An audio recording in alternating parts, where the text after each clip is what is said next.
I'm going to do something I have not done in a long time. Then I'm going to do something I have never done. And then I'm going to do something, going to combine those to make a point I've always made, that selling is just like courtship.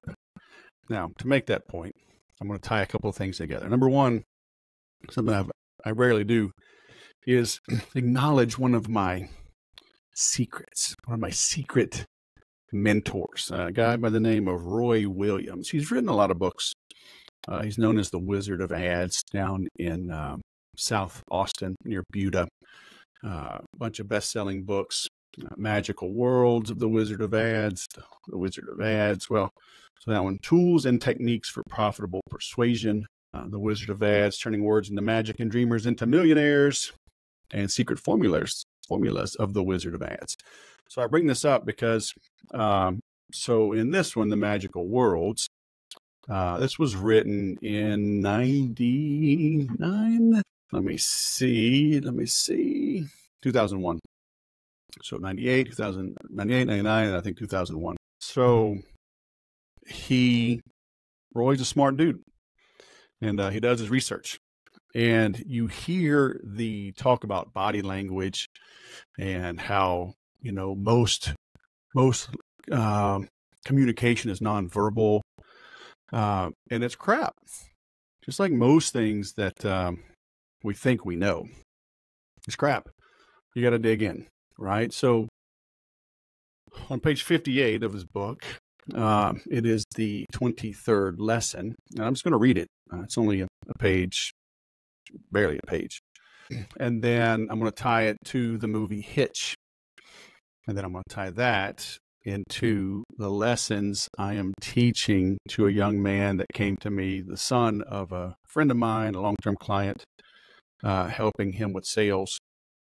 And it's the point I've made in pretty much all of my sales training going back to 2006 when I started it. But so in the book, Roy talks about the lesson is same whiteboard, same trainer. So rooms full of bright-eyed students coast to coast are being taught that, quote, 93% of all human communication is nonverbal, end quote. Tragically, these students often believe this absurdity and use it as an excuse for not learning how to become more compelling speakers and writers. I wouldn't be quite so bothered if the whole 93% nonverbal myth were just a cleverly constructed fraud, but it's actually worse than that. These sales trainers actually believe this stuff, though few of them can tell you why, other than to say, it's what I was taught. Those who can, quote, explain will tell you that, quote, 55% of all communication is through body language and 38% is through voice tonality, and only 7% is verbal. So just add 55% to 38% and voila, you have 93% nonverbal. This whole 55-38-7 myth began when someone horribly misapplied an obscure comment from Silent Messages, a 1971 book by Dr. Albert Mehrabian. The credit for this extraordinary detective work goes to Dr. C.E. Johnson, who provides the following details.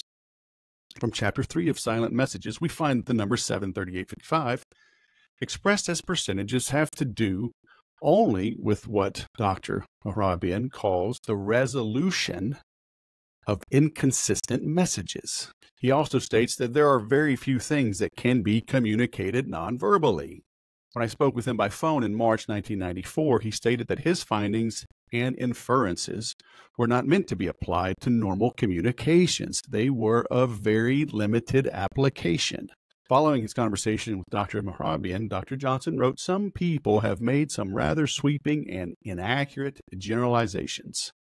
If we continue to disseminate erroneous information, such as the 73855 myth, I feel we're doing a grave disservice. We could do a great service by helping the public realize that the words they use are extremely important. The simple truth is that words are the most powerful force there has ever been. I know it to be true. Every cognitive neuroscientist in the world knows it to be true, and now I hope you know it too." Then he finishes with the quote from Mark Twain, that there are lies, damn lies, and statistics. So, why do I bring that up? What does that have to do with Hitch? What does that have to do with dating, selling, yada, yada? So, this young man came to me, and I asked him if he had seen the movie Hitch, because I asked most people in my training if they've seen the movie Hitch. And I tell them to go rewatch it. It's from 2005. It's free on Hulu. So, and he did. And so there are some lessons learned in there, but I found the script online. So I downloaded it. And the opening, I mean, the whole movie's good, but the opening probably 20 minutes are filled with all kind of nuggets and especially the opening several minutes. But he says, basic principles. That's how the movie opens. No woman wakes up saying, God, I hope I don't get swept off my feet today. Now, she might say, this is a really bad time for me, or something like, I just need some space, or my personal favorite, I'm really into my career right now. Do you believe that? Neither does she. You know why? Because she's lying to you, that's why.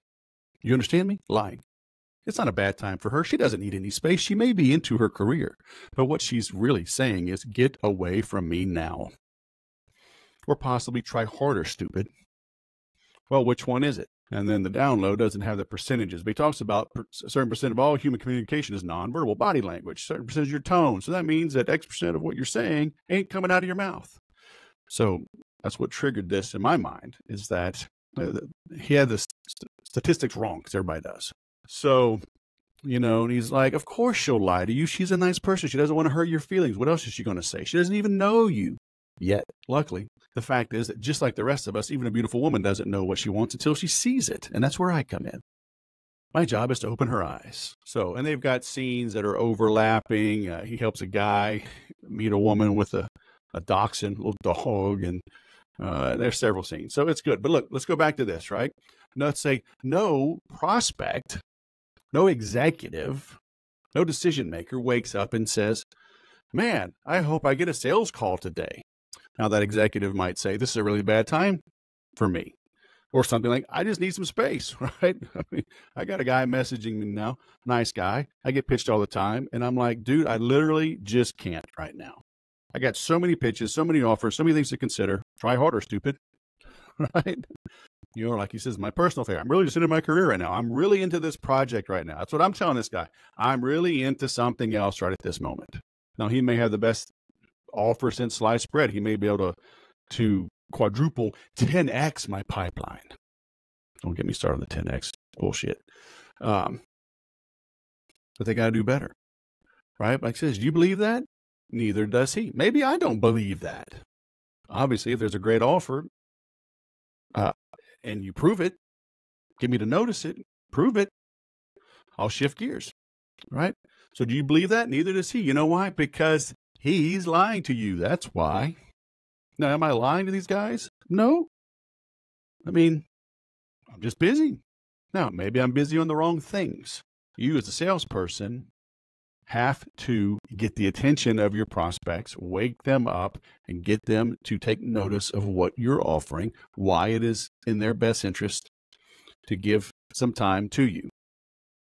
All right, to prove that point, to make their life better. So it's not a bad time for her. She doesn't need space. I don't need space. I may be into my project, whatever I'm working on. What I'm really saying is, get away from me now. I am saying that. I'm like, get away from me now until you prove why I should make time for you. Why should I make room for you? Or possibly, that's what we're saying, try harder, stupid. And getting more AI tools isn't trying harder. Those words ain't cutting it. Okay. So what percentage of your communication, nonverbal? Obviously, when you're sending an email, when we read, we actually bounce the words around. So it is sound, right? Even though we're reading it silently. So are your words painting the picture? God said, let there be light. Even God spoke the universe into existence. So the spoken word, the written word, it's really the same thing. In our mind, it's the same thing. What percentage is coming across? Now, if you believe the incorrect BS, but only 7% is verbal, that's why you're struggling. Haven't taken the time to formulate your thoughts. And I tell everybody this in my 12 weeks to peak. I have you write every day. I'm telling my son in real estate right now, write every day. I tell my tech clients, write every day. My son literally said, well, I can just use ChatGPT. No, you can't. You using Chat GPT or AI to create your content, I mean, it's like asking someone else to do sit-ups for you. You got to put in the repetition. Writing on your own is like doing, multiplication, division, by hand. Learn it before you go to the calculator. You've got to formulate your thoughts, because you mark my words, here's what's going to happen. I zig when they zag. The market is zagging right now. It's going all digital, and people are saying, let's meet in person. I just took a phone call from a guy. He was actually very pleasant. We had a nice chat. He sells this AI cold email marketing software. So we had a good talk. It came recommended by somebody that I like. So I'll give him a chance later. I'm using a couple tools right now. I don't like either. I like what they do. I'm not liking the results. So I guess I don't really like what they do. But they're good platforms for data lookup. But what you write, how you send it, how you connect matters. So, I'm sharing this with this young man as well, to help him see how this movie ties into business and how it ties into life. How confident are you? What are the words that you use? Because the words matter, contrary to the stuff you've been led to misbelieve for probably your whole life. I was born in 1970. So this book came out in 71. So practically for my whole life, this thing has been taught wrong. Question everything, right? Reagan said it, trust but verify, but that's an old ancient Russian proverb. That's why he used it when he was talking with Gorbachev. Trust but verify. Most of the things probably just ain't true, all right? And that's going to bite you in the butt. So write more, learn how to speak better, join Toastmasters, join BNI, offer to give talks, free talks at your local Rotary, Kiwanis Club, whatever. You need to learn how to communicate. I think there's going to be some rebellion against all of the computer-generated stuff. People just want to feel special. People will pay for exclusivity and for experiences. Roy talks about that. You taking the time to write a letter, to call them, send them a personal video. I use tools. Bonjoro has a free version. BombBomb, I've had them on the podcast a couple times. They have paid versions, all very good tools. But I got an email from a guy or a Facebook message on my birthday. And the guy says, hey, man, hey, happy birthday. Just wanted to take the time this special day, blah, blah, blah. Say hi. So it was nice, right? It was better than just a text. But he didn't say my name. So I know he didn't make it for me. I know he made one generic, hey, and he sends that to everybody. All right, I'm old and jaded, been around the block. I know the shortcuts. All right. And I don't even remember his name. I will make a personal message that pops up on my phone. Boom. 30 seconds, not even, hey, thanks for ordering my flashcards. Hey, thanks for downloading my free report. Thanks for whatever. Let me know if you have any questions. Joe, Mark, Mary, have a great day. They know I made it for them. It makes a much bigger impact. Okay. So you say you're different, prove you're different. Prove you're different by acting different. Act different by using better words and being personable and personal. How about that? All right. I'll go sell something.